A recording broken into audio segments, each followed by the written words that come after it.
Okay guys, this is going to be a quick video on changes in potassium levels in the bloodstream. So the last time we met, we were talking about hyper and hyponatremia. We were talking about sodium levels. So today we're going to talk about potassium levels. So we're going to talk about first hypo and then hyperkalemia and why that's important. So let's put it into context first.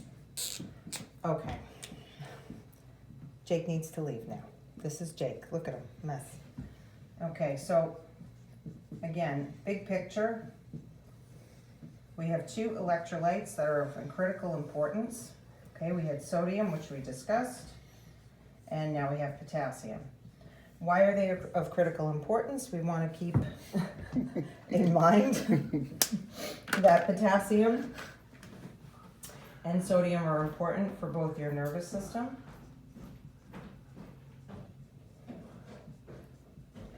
and for cardiac function. All right, so last time we met, which feels like, I don't know, 6 months ago at this point, right? We had gone through sodium, so now we just need to cover potassium in this video. And Jake wants you to know that he is a 100% healthy male who does not snore, but that's a lie. All right, so let's talk about hypokalemia first. Okay.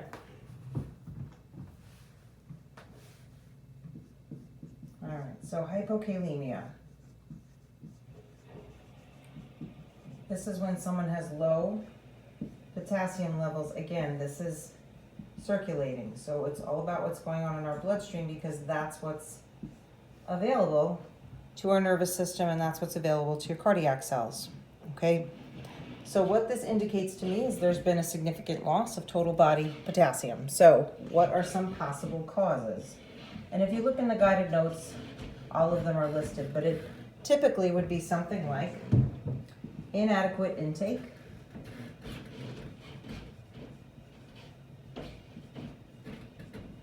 okay, so we're not taking enough in from a dietary standpoint or for nutrition. So when we think about people who are alcoholics, we think about people who are have anorexia, for example, excessive loss, which could come about from things like diarrhea, excessive vomiting, but also abuse of laxatives, for example. Renal failure. In our next unit, we're going to cover all things renal, and we're going to talk about why renal failure is so critical and why it's so important for lots of things, but one of the things that it's going to really impact is your electrolyte levels as well. Hypoaldosteronism. So low aldosterone. And again, remember, aldosterone is a hormone that plays a big role in controlling sodium and fluid levels and blood pressure, but also, remember, sodium and potassium are going in opposite directions. So if we're not retaining sodium, you're dumping an excessive amount of potassium. So if you're dumping it because you have low aldosterone, then it's going to be low in your bloodstream, okay? All right.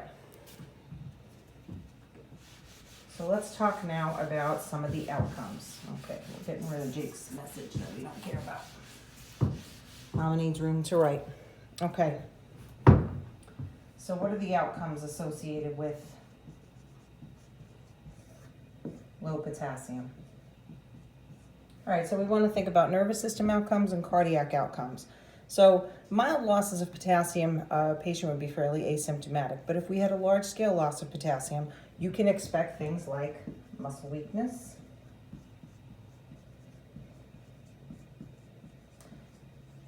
and we think about the why behind this. So why would you have muscle weakness? So your muscles would be weak because, remember, your muscles need your nervous system to tell it what to do. And if your nervous system is not firing appropriately because it doesn't have the correct amount of sodium, and in this case potassium, then those muscles are going to be weak. They're not going to be as reflexive as they should be. Okay. So we think about skeletal muscles would be weak. Smooth muscle, same. And if you have smooth muscle activity being decreased, we want to think about areas where smooth muscle has a large impact. So would be areas like your GI tract. So one of the things we could predict from this would be constipation. So smooth muscle would be slowed, and that's going to trigger things like constipation. And that's really due to a decrease in GI motility.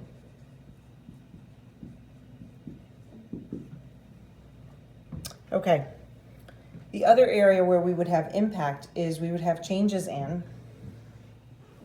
your cardiac function. So you would have a feeble heartbeat, which we could detect via pulse. Okay, you're not going to have the same strength of pulse if you have decreases in potassium. And you would also have a delay in ventricular repolarization. So that's going to change the T wave. So we could look at an EKG and we would have a change, delta is change in the T wave.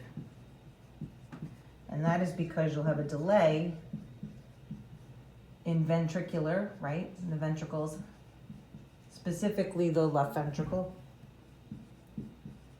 repolarization. And if the ventricles are not repolarized, then we can envision on the next time they want to fire, they're really not relaxing and filling appropriately with blood. And then the next pump that you would take would not be, you wouldn't be ejecting the same amount of blood as perhaps you would like to, okay? Obviously the fix for this is you want to prevent further potassium loss, but it could be something quite simple. So to treat, you just give potassium. Eat potassium-rich foods, supplements, and you'd want to prevent loss. Now I want to mention one special case that can contribute to hypokalemia is insulin. Okay, so when someone's a diabetic, type 1 diabetic we'll focus on, when someone needs insulin, and they're giving it to themselves manually. Remember, your pancreas is taking care of this kind of on an automated system. So now if someone's diabetic and they're not producing or don't have the appropriate level of insulin, insulin administration now has to be done manually, and blood sugar control has to be done manually. So when a patient is giving themselves insulin, one of the outcomes that can happen is it can shift and kind of almost not quite co-transport, but can pull into cells.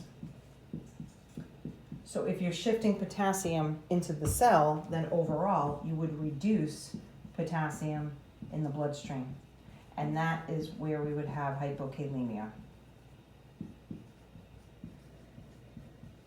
So I mentioned this in that it would be something that you'd have to keep an eye on if you had somebody that was administering insulin to themselves, that their potassium level may be challenged as well. And obviously that's an easy fix. You would give a potassium supplement to your patient.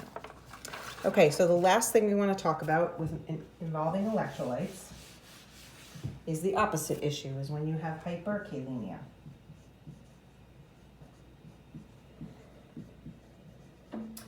Now we have excessively high levels of potassium again in your blood. Okay, so this is our circulating potassium is elevated.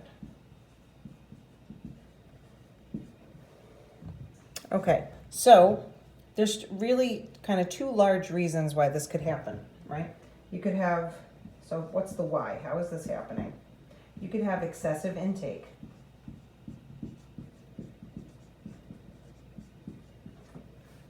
You could have an excessive amount of potassium in the diet, or be taking supplements inappropriately, which is done more often than you think. Or you could have a drop-off, a decrease in, whoops, that should be a down arrow, in renal excretion. If you're not excreting the appropriate amount of potassium, then obviously you're retaining it, and then it's going to elevate things in your bloodstream. Okay, that would be the case with Addison's disease.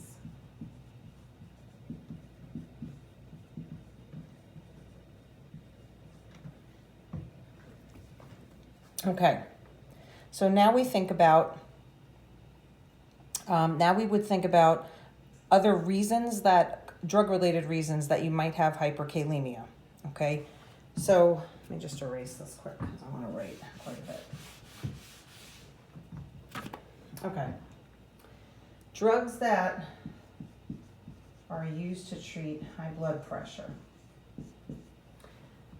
There's a couple different ones, so we're going to talk about two of them. ACE inhibitors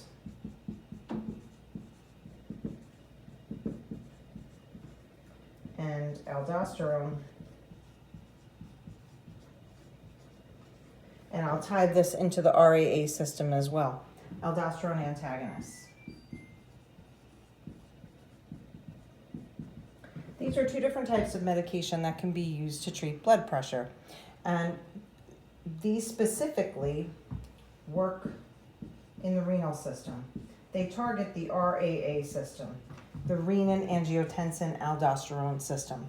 The ACE inhibitor is going to block the conversion to angiotensin. Aldosterone antagonists are going to bind the aldosterone receptor so that aldosterone can't do its job. And what overall what those will do is reduce renal excretion.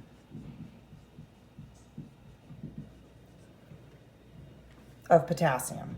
And because of that, then, if you reduce excretion, then you're elevating it in the bloodstream. Okay, so what would be some of the issues associated with this? So what are some of our outcomes? Okay, there we go. And the treatment for this is going to be dependent on the cause, but let's talk about some of the issues associated with this. You would have a change in, well, I don't know if I want to say changed. You'd have an increase in the rate of repolarization.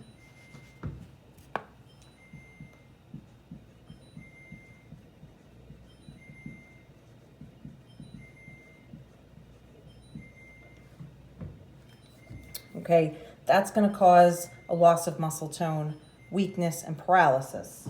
Okay, remember when we're repolarizing, that has to be done. Again, we're talking action potentials and you're talking the nervous system, the rate of repolarization, especially in the ventricles, is critical, okay? You would depolarize at rest.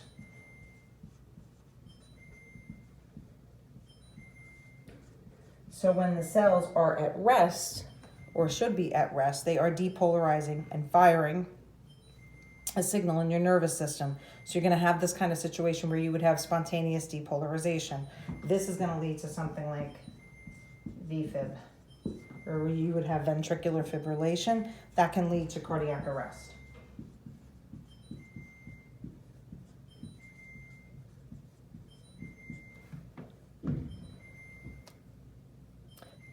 Overall, you would also have delayed electrical conduction through the heart. And if you have changes in the way that electrical is conducted through the heart, your heart's rhythm in terms of contraction then is going to be thrown off completely. The treatment for hyperkalemia will depend upon what the cause is in the first place. Obviously, if it's something like excessive intake, you'd want to modify your intake. If there's an issue with renal excretion, you'd have to attack the problem from that angle. Okay, our next video is going to be on all things renal. Look for it tonight.